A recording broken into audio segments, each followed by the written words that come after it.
Hi, I'm John. This is Slow Learner, where I share a little bit of what I've learned about the baritone ukulele with you, and learn a lot in the process, and I hope that it's useful to you too. Today I want to talk about just two chords, C and D, and I'll show you how to play them open, and then how to turn them into movable shapes that you can play in different locations to play different chords, and then show you how you can turn those into minor chords and 7 chords as well. So starting with the C major chord, it's spelled like this: 2, open, 1, open. Pick that 2 in a row. And you can use your middle finger to hold down the 2nd fret on the D string, and then leave the G string open, and then your index finger on the B string here to play a C. So that's a C major chord. The notes in any major chord are the first note in the major scale, in this case the C, the second or the third note, in this case the E, then we skip F, and the 5th note, in this case the G. So to play a C major chord, you play C, E, and G.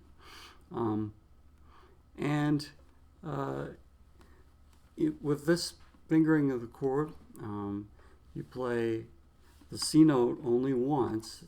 It's only in one place, and it's right here under your index finger. C. Now, I can't sing Do, Re, Mi starting from that point and get past about the G. So I'm going to skip down an octave, and then I'll talk about what notes we're playing when we play the C major scale, and you'll see why that's important in just a minute. So it's C, D, E, that's the 3rd, 4th, 5th, that's the G, and then we also play the E again up high. So Do, Re, Mi, Fa, Fa, Sol, that's your G string. Do, Re, Mi, Fa, Sol. Alright, and the reason that I stopped to point that out is because with that knowledge, you can apply it to figure out how to make the minor chord and how to make a 7 chord. And we'll start with how to turn that into a minor chord. So for any major chord, there's a minor equivalent where the 3rd is flat. It's dropped by 1 fret or half a step. So we go from major to minor. And it gives it that kind of sad sound, just that quality, that difference in quality between the major 3rd and the minor 3rd. Now, I can describe the spelling, and then I'll explain why I did something you might have noticed. You spell this chord 1, open, 1, 3. So 1 here, that's E flat, open, G, 1, C, and then 3, that's a G. So in this case, you're going Do, Re, Mi, Fa, Sol. Alright. And why do I have to put my pinky on this top string here to make a G. Well, what if I left it off? That would be an E, right? That would be the major third. So I could play this chord down here, and it would be minor, or I could play it up here, and it would be major. It's a chord that doesn't know what it wants to be. And if I play these two notes together, the E flat here and the E natural up here, ooh, that doesn't sound good. That's discordant because they're just a half a step apart. Okay, so the idea is I can't play the E natural while I'm playing a minor chord, so I have to substitute with another note that's in the chord, and the convenient one here is a G. It's the fifth again. Okay, so it goes do, re, mi, fa, sol, and you double up the fifth. So that's how you turn a C major into a minor. You slide this, you replace this with a E flat, and it's easier to switch the location, so you use your index finger here. Then you leave the next one open, then you put your middle finger on the B string here to make a C, and then you put your pinky on the E string to make a G. And that's a C minor. What about a 7 chord? If we go back to the C open major shape, there's two general strategies for making a 7. You can either lower the root by one full step to get you to the flat 7, or you can take the 5th and raise it up by 3 frets to get the flat 7. And in this case, we can't lower the root because the C is already almost at the nut here. If I drop it, all I can get is down to a B, and I need a B flat or an A sharp. So the easiest place to find one of those is right here with my ring finger. So it would be E, A sharp, and that's the flat 7. That gives a 7 chord. It's a cool sound. C. And then you might think, well, I can just leave this open to play the E. And that does make a 7 sounding chord. And if you play guitar, you probably play a 7 that way all the time. You'd have the root held down here with your, and then you'd put that right there, and you would achieve a C7 chord. It sounds like a 7 chord. It's got the quality. You can use it. I use it a lot. But technically, it's not really a 7 because it doesn't have the 5th. There's no G. I used up my G by putting down the A sharp right there, or the B flat. So how do I fix that? Well, I can bring the pinky into play once again and play the G up there. All right. So that is a C7.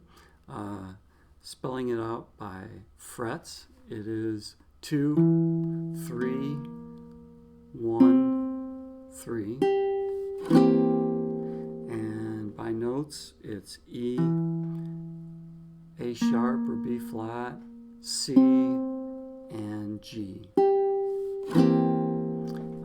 Cool sounding type of chord. They've got that tension because of that flat 7 note.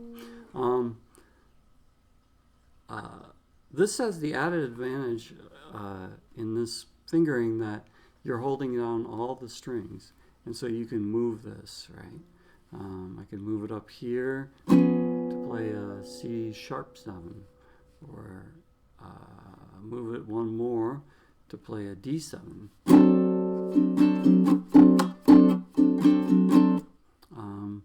And that can be a pretty good, fingering to use to play certain 7 chords. It's pretty hard to get all your fingers down quickly in that configuration, and there's easier ways to play 7 chords, so it's not something I would typically do. But it's good to know where to find it, and especially how to reconstruct that in case you're in a bind and you need to find a way to play the 7. This is a shape that you can use anywhere on the fretboard. So I talked about C major, C minor, C7, a movable shape. What about the major and minor? If you wanted to move those, would you be able to play them in different places to play different chords using the same arrangement of strings? The short answer is yes for the major chord for sure. And the way to do that is to put your middle finger down here instead of your index. All right? And then put your ring finger up here. So you're playing 2 open, 1 open, but you're using ring and middle. And then slide it up and use your index finger to hold down the strings and kind of replicate what the nut was doing before. Alright, so slide it up, kind of roll that index finger down, get a little more pressure. It can help to hold it real close to the fret so you can't even see the fret unless you're right behind yourself. And that would be then a C sharp major chord. I can slide it up to play a D major, and a couple more frets play in E. So that's a pretty easy to move around thing. There's only one step up to the F. Whoops, that didn't sound good. Easy way to play an F, and a very useful movable chord shape. So what is a C major in the open position can be any chord if you follow it up with the index finger and slide it up and down. So that's C. We know how to play it major, you know how to play it minor, you know how to move it up and down the neck as a major chord. You know that the 7 can be also moved up and down the neck, holding down all 4 strings.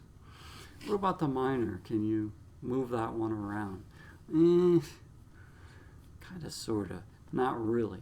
If you remember, we're holding these down, and that leaves this one open, the G. Well, if I slide this up, now I have an open string that isn't covered, and I don't have a finger that's convenient for it. You can rearrange your fingers and make it work. So if we look at this, analyze it, okay, I need to move that up. I could put my index finger here, middle ring, and then stretch with my pinky up another fret. It can't be on the 3rd, that's where it was before, so it has to stretch up there. If you got big hands, you might be able to do it. It's kind of awkward. That would be C sharp minor, D minor. As you're going to see, there's easier ways to play those chords. Not a very good movable chord shape, but something you might try sometime to add a little spice or find a different voicing of a chord. And it does raise the point that this little triangle here, for example, 5, 4, 5, is a minor shape, and it's got the root and the minor 3rd and the 5th embedded in it. And so you can play that all by itself as a triad, kind of a small chord with just the 3 strings, and get, for instance, an E minor right here, 5, 4, 5. And since that's an E minor and you have an open E string, that's a way to play E minor. That sounds pretty cool. So even though this is kind of hard to play, these 3 strings in this arrangement, this little triangle shape, is a good minor shape to know, and it's easy to move around. Always, when you are using these shapes, you're going to name it based on the B string. In this case, it's C minor. If you were to slide it up to here, that would be a D minor, because this string, the B string, that's a D. All right. It's a pretty cool sound in D minor. And then this is an E minor because, again, your ring finger at this point, it used to be your index, is holding down an E. C, D, E. E minor. Okay? So, you can move the 7 chord, sorta, holding on all 4 strings. You can rearrange the minor and move that around, but the pinky is a stretch, and so it's not a very commonly used shape. That brings us to D, and D in a way is a little bit easier. The spelling is just open, 2, 3, 2. And in terms of notes, that's a D, an A on the G string, another D here with my ring finger on the B string, and then an F sharp up here with my middle finger on the high E string. All right, so that's a D major chord, and it has the advantage of having the root in 2 different places. The first note of the scale, D, E, F sharp is the 3rd, and that is way up here. Do, re, mi, fa, sol. That's the A. All right. So it's D, F sharp, A, and that's the 1, 3, and the 5 of the D major scale. So that makes a D major chord. And you might recall from before that we can change a major chord into a minor chord by playing the flat 3rd. So the 3rd is here. That's the F sharp. Do, re, mi. Well, what would happen if I drop that by 1 fret? Do, re, mi. Now it's a minor chord, okay? So to change that major to a minor, all you have to do is lower this F sharp to an F. And the easiest way to do that is to hold the F down with your index finger on the 1st fret of the high E string. Use your middle finger here on the G to hold on the A, and then use your ring finger here to hold on the D on the B string.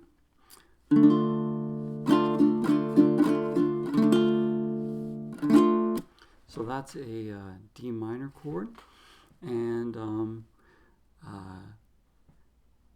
the other chord that you might want to know how to play, starting from a D major, is a D7. And here we're in luck because we have the root up on the 3rd fret, and so that gives me some room to drop it down. If I drop it down just one fret, that's a major 7 chord. Always puts me in mind of like bossa nova type music, and I love major 7 chords.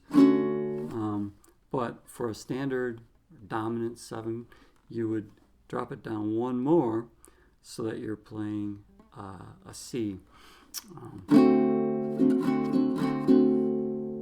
And there's a cool song that kind of uses some of those chords. It's called Everybody's Talking. It was in a movie called Midnight Cowboy a long time ago. Really cool song. But the 7 chord here is spelled open 2 1 2, and the notes are D, A, C, the flat 7, and F sharp. And so the last topic after showing how to play the different chords is, can you move them around? And the answer is yes. So for the D major shape,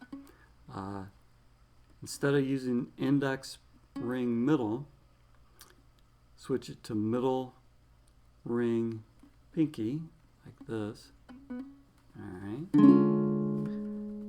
Sorry, it has to be up here. Alright. Middle, pinky, ring. 2 3 2. Alright. And then if I slide that up to say 3 4 3, I would have to hold down this string here with my index to play a D sharp or an E flat. And then this would be E flat major chord. Depending on your reach and how you are with your hand strength and flexibility, that might be kind of a hard one for you. Way down here, the frets are further apart, and so it is quite a bit harder. But if you slide that up and say, hold down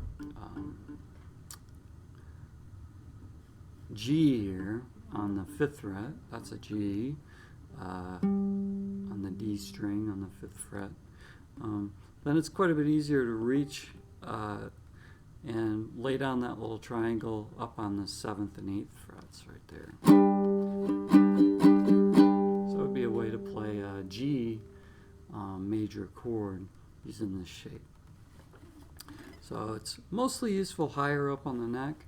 It can be a pretty easy one to find, and again, in a pinch you can just use part of that to get the idea of a G across without playing all 4 strings. So good shape to know, pretty easy to move. The D minor is the same way, and here the rearrangement is using middle finger, ring finger, pinky, and follow up with your index finger here. If you move that up 1 fret and put your index finger down right behind your middle finger this time, you're playing a D sharp or E flat minor. And then this would be an E minor. This would be an F minor, for instance. Not many people play that, and it's beautiful. It's a nice way to play a minor chord anywhere. But again, it's a little easier to put in practice up above about the 5th fret.